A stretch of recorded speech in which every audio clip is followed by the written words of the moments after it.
នេះគឺជាការធ្វើដំណើរកម្សាន្តរបស់ខ្ញុំទៅខាងឃុំជាំស្រុកអរ៉ាល់ខេត្តកំពង់ស្ពឺដោយសារយើងធ្វើការងារលឿនហត់ stress យើងក៏ចំណាយពេលវេលាទៅមើលព្រៃភ្នំធម្មជាតិនៅដើមរដូវវស្សា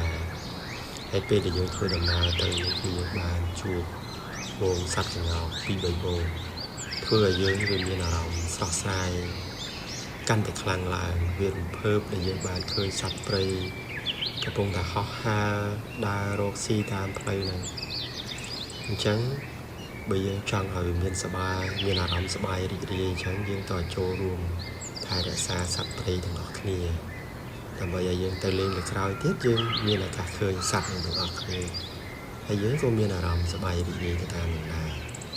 បាទអរគុណច្រើន